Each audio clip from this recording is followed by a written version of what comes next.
बिस्मिल्लाहिर्रहमानिर्रहीम। अस्सलामुअलैकुम। SST grade 6 lesson number 3 the earth our home, यानी कि ज़मीन हमारा घर। जैसे कि हम सब जानते हैं कि हमारे यूनिवर्स में, हमारी कायनात में एक अर्थ ही एक ऐसा वाहिद प्लैनेट है जहाँ पर जो है वो ज़िंदगी गुजारना पॉसिबल है, यानी कि जहाँ पर हम ज़िंदगी को गुजार सकते हैं। ठीक है, यानी क्योंकि इसका एक इन्वायरमेंट जो है वो परफेक्ट इन्वायरमेंट है। ठीक है, जिसकी वजह से ये पॉसिबल है। तो उसमें से जो है अल्लाह ने हमें जो चार जो है वो पार्ट्स, जिनको हम कह सकते हैं या स्फीयर्स कह सकते हैं, वो जो दिए हैं, जिसमें है एयर शामिल है, वाटर, लैंड शामिल है। ठीक है, तो इन चार चीज़ों की वजह से जो है वो पॉसिबल है लाइफ। तो इन चार चीज़ों को ही हम डिस्कस करते हैं तो हमें पता चलेगा कि ये चार चीज़ें किस तरह जो है वो कंट्रीब्यूट कर रही हैं, या इनका क्या अहम किरदार अदा कर रहा है, जिनकी वजह से जो है वो लाइफ जो है वो पॉसिबल है। तो इन्हीं चार चीज़ों को जो है हमने इस चैप्टर में डिस्कस करना है। तो सबसे पहले है एटमॉस्फेयर। एटमॉस्फेयर क्या है? जिसको हम हवा भी कहते हैं। ठीक है, हमारी ज़मीन के इर्द गिर्द जो है वो एक ब्लैंकेट ऑफ एयर है। ठीक है, जिसको हम एटमॉस्फेयर कहेंगे। तो ये जो है एटमॉस्फेयर ना सिर्फ हमारी मदद करता है सांस लेने में, बल्कि हमें प्रोटेक्ट करता है। ठीक है, टू कोल्ड और टू हॉट से, यानी कि बहुत ज़्यादा गर्म या सर से हमें जो है वो प्रोटेक्ट करता है। इसके अलावा जो मीटोराइड्स होते हैं उनसे भी हमें प्रोटेक्ट करता है। मीटोराइड्स क्या हैं? जिनको हम पीसेज ऑफ रॉक कहते हैं, या हम स्पेस रॉक्स भी कह सकते हैं। ठीक है, ये इनसे प्रोटेक्ट करता है इस तरह कि जब भी इनके पीसेस जो है वो हवा के साथ रब होंगे तो ये पीसेस बर्न हो जाते हैं। ठीक है, ख़त्म हो जाएंगे। फिर इस तरह एटमॉस्फेयर में जो है वो डिफरेंट गैसेस भी पाई जाती हैं, जिसमें सबसे ज़्यादा जो हिस्सा है वो 78% जो है वो नाइट्रोजन का है, 21% ऑक्सीजन एंड 1% अदर गैसेस में जो है वो दूसरी तमाम गैसेस शामिल हैं। ठीक है, कार्बन डाइऑक्साइड हो गई, नियोन होगी, हेलियम हो गया, आर्गन हो गई, ये सारी गैसेस इनका जो है वो 1% शामिल हैं एटमॉस्फेयर में। इसके अलावा इसके डिफरेंट लेयर्स हैं जो कि 5 हैं। सबसे जो पहली लेयर है वो एक्सोस्फेयर है, जो कि थर्मोस्फेयर के ऊपर है। ठीक है, 10,000 किलोमीटर तक ये एक्सटेंड हुई हुई है, और इसको हम एज भी कहते हैं एटमॉस्फेयर का। ठीक है, क्योंकि यहाँ पर जो है वो एज होता है किनारे को कहते हैं, तो ये इसको हम एज भी कह सकते हैं। फिर उसके बाद नीचे है थर्मोस्फेयर। ठीक है, ये सारी लेयर जो है वो 1 बाय 1 दी गई हैं। एक्सोस्फेयर के बाद थर्मोस्फेयर आती है, जो कि मेसोस्फेयर के ऊपर है। ठीक है, जो कि 600 किलोमीटर तक एक्सटेंड हुई हुई है। जितनी भी मैन मेड सैटेलाइट्स होती हैं वो यहाँ पर आपको ऑर्बिट करती हुई मिलेंगी, यानी कि यहाँ पर आपको घूमती हुई मिलती हैं। थर्मोस्फेयर के बाद किसका नंबर आता है? मेसोस्फेयर का। मेसोस्फेयर जो है वो स्ट्रेटोस्फेयर के ऊपर है, 85 किलोमीटर तक एक्सटेंड हुई हुई है, और इस लेयर में जो है वो मीटोराइट्स बर्न होते हैं। ऊपर हमने पढ़ा ना कि मीटोराइट्स से हमें प्रोटेक्ट करते हैं एटमॉस्फेयर। वो जब भी हवा के साथ रब होंगे उसके पीसेस, तो वो बर्न हो जाएगी। तो जितना वो बर्न होने का अमल जो है वो इस लेयर में होता है, मेसोस्फेयर में होता है। ठीक है, तो उसके बाद है हमारे पास स्ट्रेटोस्फेयर। स्ट्रेटोस्फेयर एक ऐसी लेयर है जो कि इसके ऊपर है, ट्रोपोस्फेयर के ऊपर है, 50 किलोमीटर तक एक्सटेंड हुई है। तो इस लेयर में जो है वो ओजोन लेयर मौजूद है। ठीक है, इस स्फीयर पर ओजोन लेयर मौजूद है। ओजोन लेयर क्या है? जो कि हमें अल्ट्रा वायलेट जो रेज़ होती हैं, सूरज की यूवी रेज़ होती हैं, जिनको हम यूवी भी कह सकते हैं। ठीक है, उनसे हमें प्रोटेक्ट करती है। तो ओजोन जो है वो स्ट्रेटोस्फेयर में है। लास्ट है हमारे पास ट्रोपोस्फेयर।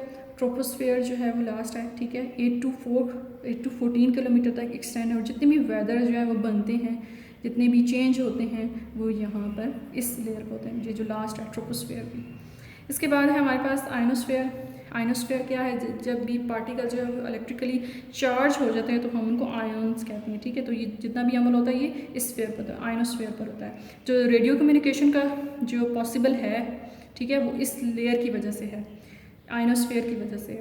इसके अलावा इस लेयर में जो है वो अरोराज भी होते हैं, जिनमें को हम बैंड्स ऑफ लाइट भी कहते हैं। ठीक है, अब अच्छा, अरोरास क्या हैं? जो कि आपको स्काई पर देखने को मिलते हैं नॉर्थ पोल की तरफ और साउथ पोल। ठीक है, जो हमारा ज़मीन का नॉर्थ पोल है और साउथ पोल है, वहाँ पर स्काई में आपको डिफरेंट जो है वो कलर्स देखने को मिलते हैं, तो उनको हम अरोरास कहते हैं। तो ये आयनोस्फेयर लेयर पर होते हैं, इस लेयर की वजह से। नेक्स्ट है हमारे पास लिथोस्फेयर। तो लिथोस्फेयर क्या है? लिथो जो है वो एक ग्रीक वर्ड है। ठीक है, जिसका मतलब होता है रॉक। तो ये आउटर पोर्शन ऑफ द अर्थ है। ठीक है, जिसमें क्रस्ट भी शामिल है और अपर मेंटल भी शामिल है, और इसकी थिकनेस जो है वो 100 किलोमीटर तक फैली हुई है। तो इसको हम आगे इसकी देखते हैं कि कौन कौन सी इसकी ज़मीन की जो है वो लेयर्स हैं। सबसे पहले आती है क्रस्ट। क्रस्ट को जो है वो कवर किया हुआ है, ठीक है, पूरे अर्थ को। ये फर्स्ट लेयर है, इसको एग शेल की तरह जो है वो पूरी अर्थ को जो है वो एग शेल का नाम भी दिया गया, ठीक है, क्योंकि ये फर्स्ट में इसने पूरा यानी कवर किया हुआ है। ये डिफरेंट रॉक से मिलकर बनी हुई है, ग्रेनाइट होगी या बेसॉल्ट होगी, ठीक है। और इसके बाद है मेंटल। ये अपर पोर्शन को हम क्रस्ट कहेंगे, ये जो आपको ब्लू नज़र आ रहा है ये ब्लैक, और इसके बाद ये जो इनर पार्ट है इसको हम मेंटल कहेंगे। इसके भी दो पार्ट हैं, आउटर पार्ट को इनर मेंटल भी कहते हैं और आउटर मेंटल भी कहते हैं, ठीक है। तो ये क्रस्ट के बाद में है जो कि सॉलिड रॉक से मिलकर बनी हुई है, ठीक है। जो अपर मेंटल है वो जो है वो मोल्टन रॉक है, जिसको हम मैग्मा भी कह सकते हैं, ठीक है। और लोअर मेंटल जो है वो सॉलिड रॉक से मिलकर बनी हुई है। नेक्स्ट और लास्ट है हमारे पास कोर, ठीक है। इसके भी दो पार्ट हैं, आउटर और इनर, ठीक है। जो आउटर कोर है वो मिलकर बना है लिक्विड आयरन से और निकल से, ठीक है। और इनर जो है वो एक ह्यूज बॉल की सूरत में है जो कि सॉलिड आयरन जिसको हम कहते हैं। तो ये पूरा ये क्या है, लेयर्स है इसकी, crust, mental, outer core, inner core, ठीक है। ये स्टेप बाय स्टेप जो सबसे इनर है इनमें जो होगा उसको हम ऐसे आपने जहन में रखना है, उसको हम इनर कोर कहेंगे, ठीक है। और इस तरह आउटर कोर का नाम दिया गया है। तो ये डिफरेंट जो है वो अर्थ की लेयर्स हैं। नेक्स्ट है आपके पास प्लेट टेक्टोनिक्स। तो हमारे पास सिर्फ जो है वो एक पीस ऑफ लेयर नहीं है जो आपने अभी पढ़ी है लिथोस्फीयर, इसके अलावा भी बहुत सारी प्लेट्स हैं, ठीक है। तो जब भी ये प्रोड्यूस होगा मैग्मा ज़मीन के अंदर, ठीक है, हीट प्रोड्यूस करेगा, तो इस एक्टिविटी को हमने प्लेट टेक्टोनिक्स का नाम देते हैं, ठीक है। ये प्लेट जो है वो आपस में रब करती हैं, कोलाइड करती हैं, यानी आपस में मिलती हैं, ठीक है, रब करेंगी, कोलाइड करती हैं, यानी कि टकराव जब इनका होता है तो इसी वजह से अर्थ को आते हैं, या ओशन में जितनी भी मूवमेंट होती है वो इसी वजह से होती है। यानी कि जब भी हीट प्रोड्यूस करेगा मैग्मा ज़मीन के अंदर, तो तब जो है वो इस एक्टिविटी को हम प्लेट टेक्टोनिक्स का नाम देते हैं। इसके बाद है सिस्मिक वेव्स। सिस्मिक वेव्स क्या है, जब भी अर्थक्वेक आता है, ठीक है, तो उसकी जितनी भी वेव्स होती हैं वो एनर्जी में कन्वर्ट हो जाती है, जनरेट हो जाती हैं, तो हमें वाइब्रेशन फील होती है, ठीक है। तो इस वेव्स को हमने सिस्मिक वेव्स का नाम दिया है। तो सिस्मिक वेव्स जो है वो इंक्रीज़ भी हो जाती हैं, कभी कभी डिक्रीज़ भी हो जाती हैं, तो इनको हमने सिस्मिक वेव का नाम दिया है। नेक्स्ट है आपके पास हाइड्रोस्फीयर, ठीक है। ज़मीन के ऊपर या अंदर जितना भी हमें पानी मिलता है देखने को, उसको हम हाइड्रोस्फीयर कहते हैं, ठीक है। उसमें 3 स्टेट्स हैं, liquid, solid, liquid and gaseous. Solid में क्या क्या आती हैं, ग्लेशियर्स आ गए, आइसबर्ग्स, आइस कैप्स शामिल हैं। लिक्विड में ओशन शामिल है, lakes, rivers, ground water wells शामिल हैं। गैसियस में वाटर वेपर शामिल हैं एज अ क्लाउड और फोग की सूरत में। अच्छा, जितना भी ये जो वाटर साइकिल है इसको हम समझ लेते हैं कि ये क्या है। हाइड्रोस्फीयर में जब भी वाटर जो है वो मूव करता है एक साइकिल की सूरत में, तो हम इसको वाटर साइकिल कहते हैं या हाइड्रोलॉजिकल साइकिल कहते हैं, ठीक है। इस प्रोसेस में क्या होता है, सबसे पहले जितना भी वाटर है ओशन में है, रिवर्स में है या लेक्स में है, वो एवापोरेट हो जाता है, ठीक है। एवापोरेट को उर्दू में आबी बुखारात कहते हैं, ठीक है, यानी कि ऊपर चला जाता है जब भी, यानी कि वाटर जो है वो टर्न हो जाता है वाटर वेपर्स में, ठीक है। वाटर वेपर्स में जब भी वाटर टर्न हो जाएगा तो इसको हमने एवापोरेट करना है। तो एवापोरेट क्यों होता है, हीट ऑफ सन की वजह से। जब भी सूरज की जो है वो रोशनी पड़ेगी, ठीक है, तो वाटर जो है वो वाटर वेपर में चेंज हो जाएगा, यानी कि एवापोरेट हो जाएगा। तो जब ये चेंज होगा तो क्या बनेंगे, क्लाउड्स की सूरत इख्तियार कर लेते हैं वो वाटर वेपर्स, और इन्हीं क्लाउड्स जो है वो दोबारा जो है वो बरसते हैं रेन की सूरत में, स्नो की सूरत में या हेल की शक्ल में, ठीक है। इन 3-4 जो शक्लें हैं इनकी, इस सूरत में जो है वो बादल जो है वो बरसते हैं, और जितना भी पानी जो है वो दोबारा ज़मीन पर आ जाता है, और यही पानी जो है वो दोबारा रिपीट करता है इस सारे प्रोसेस को।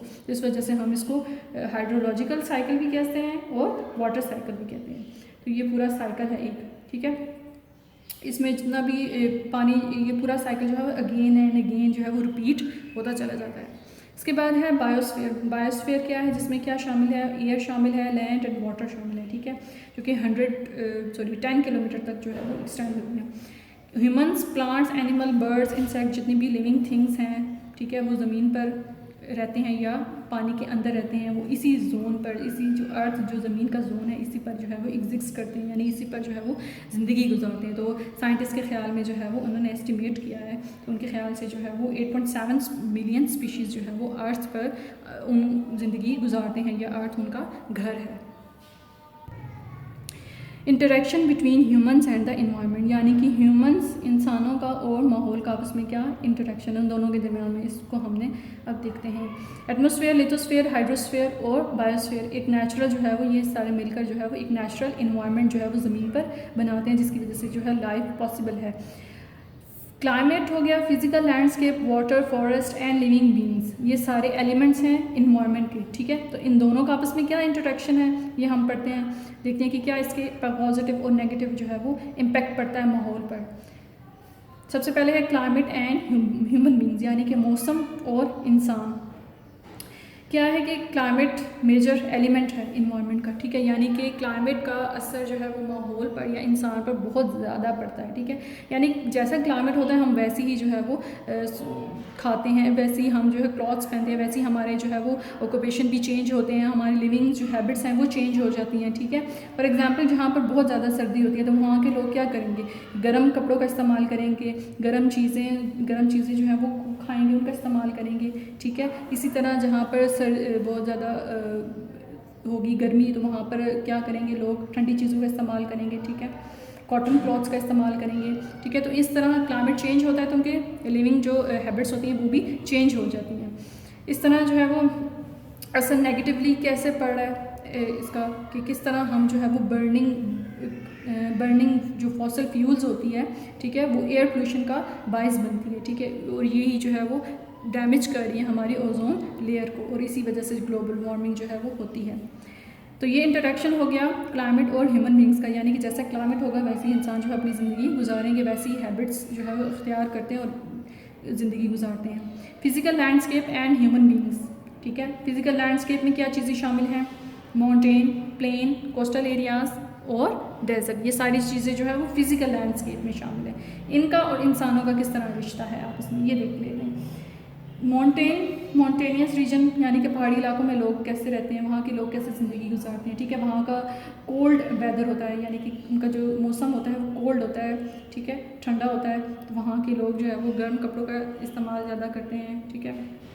वो लोग जो है वो कैटल ग्रेजिंग करते हैं, यानी कि मवेशियों को पालते हैं और इसी तरह जो है उनका गुजारा करते हैं। अगर प्लेन एरियाज़ में देखें तो यहाँ पर जो लोग हैं वो फसलों वगैरह उगाते हैं, यहाँ इस तरह गुजारा करते हैं। उनका ज़्यादातर लोग जो है वो फार्मिंग ऑक्यूपेशन होता है उनका, यानी कि किसान जो है वो ज़्यादातर जो है वो खेत वगैरह में काम करते हैं। उनका वहाँ का जो टेम्परेचर होता है वो मॉडरेट होता है, यानी दरमियाना होता है, ठीक है, ना बहुत ज़्यादा ठंड होती है ना बहुत ज़्यादा गर्मी होती है, तो मॉडरेट होता है, दरमियाना होता है। कोस्टल एरियाज़ जो होते हैं उनका वहाँ पर जो लोगों का रहने का तरीका है वो क्या है, वो उनका पेशा जो होता है वो फ़िशिंग होती है, यानी और ट्रेडिंग करते हैं, यानी कि मछलियों का शिकार करते हैं या तिजारत वगैरह करते हैं और इस तरह अपना गुजारा करते हैं। डेजर्ट में आपको पता है बहुत ज़्यादा गर्मी होती है, टू हॉट एरिया जिसको हम कहते हैं, ठीक है।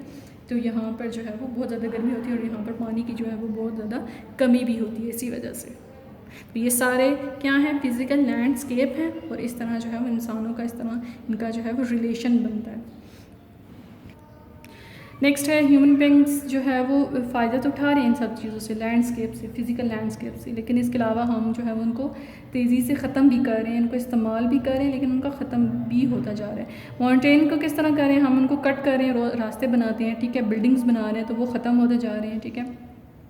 फॉरेस्ट को हम डोमेस्टिक यूज़ के लिए और कमर्शियल यूज़ के लिए हम उसको कट करते हैं। इसके अलावा रिवर्स को हम डैम्स बनाने के लिए यूज़ कर रहे हैं, ठीक है। इसके अलावा हम न्यूक्लियर टेस्ट करते हैं रॉक के इनसाइड में या ओशन फ्लोर पर, तो वो इस तरह जो सॉइल जो होती है या वाटर जो होता है वो कंटामिनेट हो जाता है, यानी कि वो ख़राब होना शुरू हो जाता है, ख़त्म होना शुरू हो जाता है, आलूदा होना शुरू हो जाता है, इस वजह से, न्यूक्लियर टेस्ट की वजह से। तो हम जो है वो इन सारी चीज़ों का इस्तेमाल जो है वो केयरलेसली करें, ठीक है। तो ये इनके सारे जो है वो नेगेटिव इफ़ेक्ट जो है वो पड़ रहे हैं। नेक्स्ट है हमारे पास वाटर एंड ह्यूमन बींग्स, पानी और इंसान, इनका आपस में क्या रिलेशन है। पानी आपको पता है कि ज़िंदगी गुजारने के लिए बहुत ज़्यादा ज़रूरी है, ना सिर्फ इंसानों के लिए बल्कि दूसरे जो लिविंग थिंग्स होती हैं उन सब के लिए ज़रूरी है, ठीक है। तो बहुत बड़ी जो अमाउंट है पानी की, वाटर की, वो ओशन में है, लेकिन वो पीने के काबिल नहीं है, ठीक है, ड्रिंकेबल नहीं है। जो फ्रेश वाटर है वो हमें ज़्यादातर मिलता है ग्लेशियर से, फ्रेश वाटर लेक से, रिवर से या स्ट्रीम से, तो तभी जो है वो हम इसी तरह अपनी ज़िंदगी जो है वो गुजारते हैं उन्हीं के ज़रिए। इसके अलावा पानी को हम यूज़ करते हैं ड्रिंकिंग के लिए, वॉशिंग के लिए, क्रॉप्स को ग्रो करने के लिए, इलेक्ट्रिसिटी को प्रोड्यूस करने के लिए यूज़ करते हैं, और इंडस्ट्रियल गुड्स के लिए भी यूज़ करते हैं। तो इन सब चीज़ों में जो है वो पानी यूज़ होता है, ठीक है। इसी वजह से उसकी जो इसी तरह फ्रेश वाटर जो है वो बहुत सारे दुनिया के जितने भी पार्ट्स हैं वहाँ पर कमी का शिकार भी हो रहे हैं, जैसे कि पाकिस्तान की एग्जांपल है। तो यहाँ पर भी जो है वो पानी की, साफ़ पानी जो है उसकी कमी है, तो इसी वजह से जो है वो हमें शॉर्टेज जो है वो फेस करनी पड़ रही है। बहुत सारी रीज़न है इसमें कि जो भी साफ़ पानी होता है जब वो फैक्ट्री के जितने भी वेस्ट मटेरियल होता है उसमें शामिल हो जाता है साफ़ पानी में, तो इस तरह जो जितना भी होगा वो डिजीज़ भी पैदा होना शुरू हो जाती हैं इंसानों के लिए और जानवरों के लिए। इसके अलावा ये फसलों के लिए भी जो है वो डैमेज करता है, फसलों को भी ख़राब करता है, प्लांट्स ग्रो के ख़राब करता है। तो इस तरह जो है वाटर पोल्यूशन होगी तो जितनी भी जो मराइन लाइफ है, यानी कि जो समंदर में रहने वाले जो जानवर हैं, ठीक है, वो क्या हो जाते हैं, फिर डिस्ट्रॉय हो जाते हैं इस वजह से। फॉरेस्ट एंड ह्यूमन बींग्स, जंगलात और इंसान।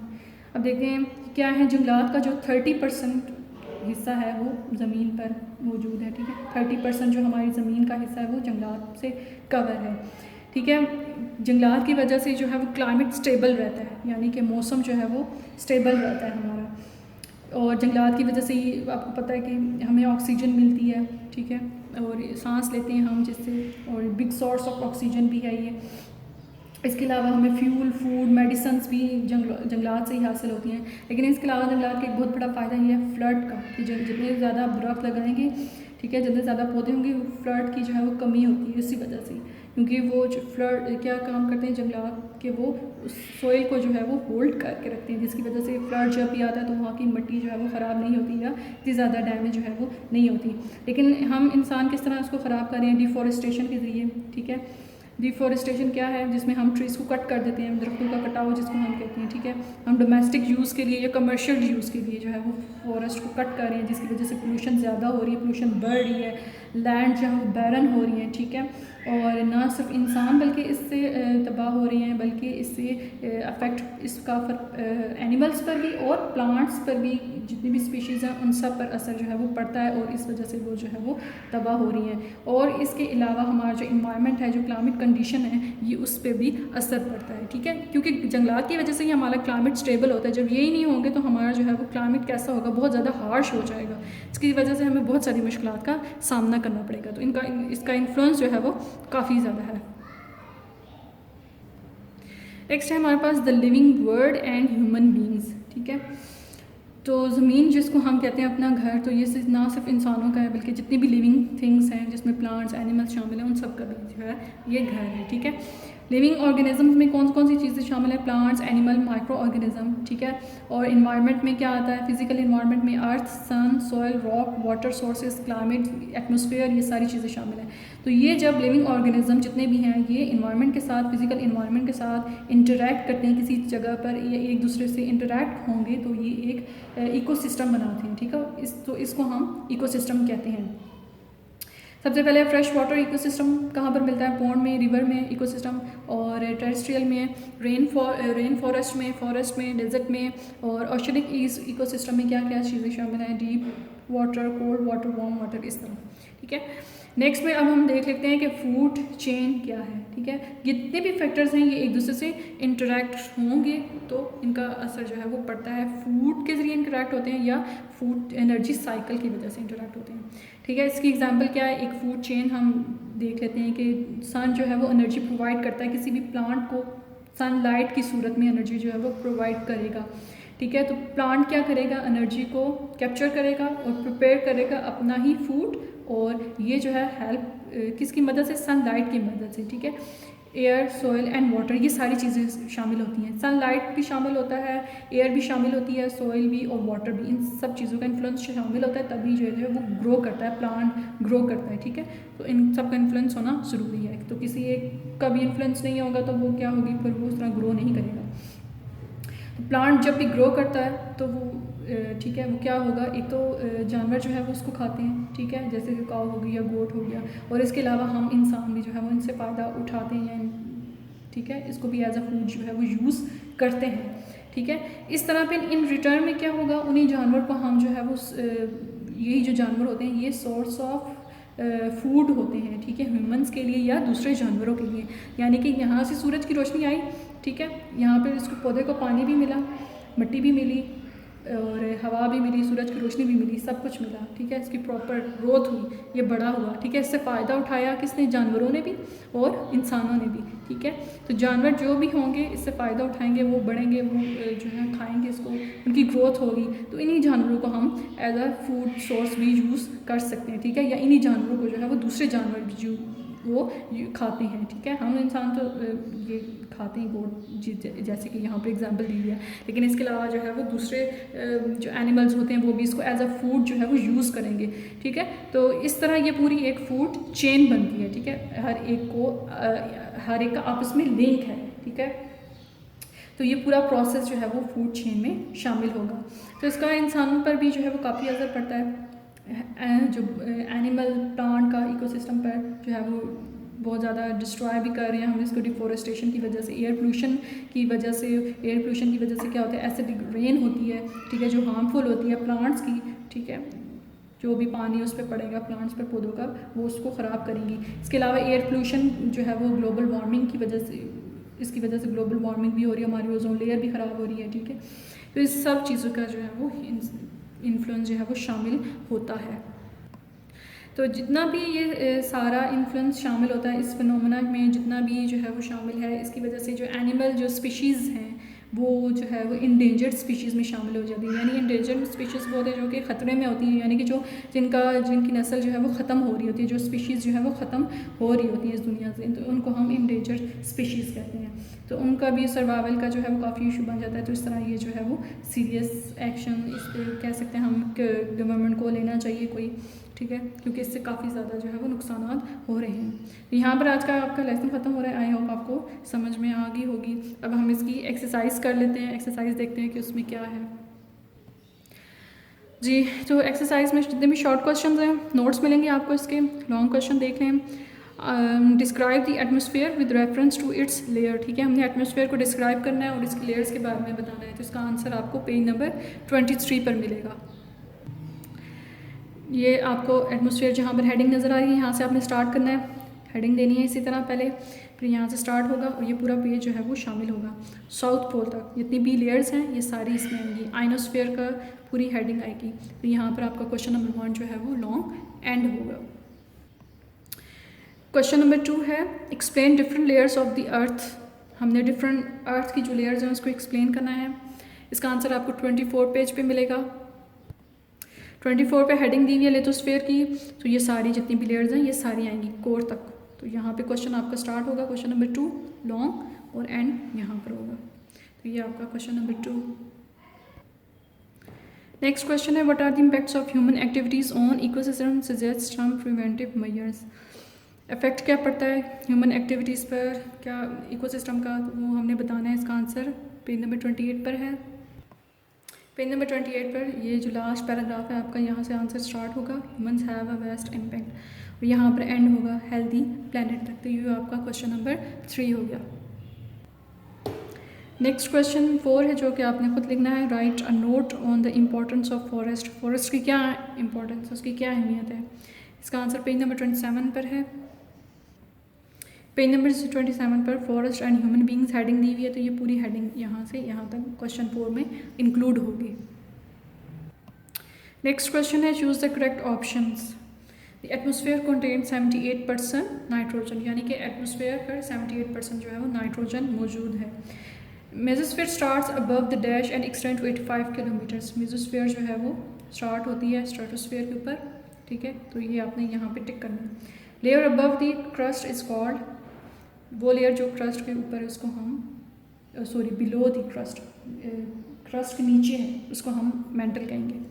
Air pollution causes a great damage to the ozone layer. Air pollution जो है वो किसको डैमेज कर रही है, ओजोन लेयर को। तो यहाँ पे आपने टिक करना है। Forest cover about 30% of the अर्थ, 30% जो है वो कवर किया हुआ है ज़मीन का हिस्सा। तो यहाँ पे आपने 30% पे टिक करना है। नेक्स्ट पेज पे आपका लास्ट क्वेश्चन है match column A with B. ठीक है। तो आपने ये कॉलम मैच करने हैं।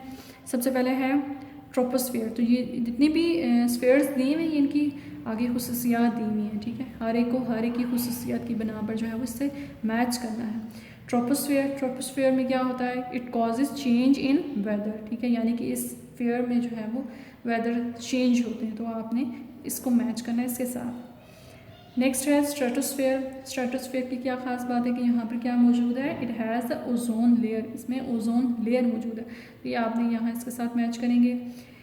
थर्ड है मेसोस्फेयर में क्या होता है, मेटेरॉइड जितने भी होते हैं वो यहाँ पर बर्न होते हैं इस स्फीयर पर, तो ये आप इसके साथ मैच करेंगे।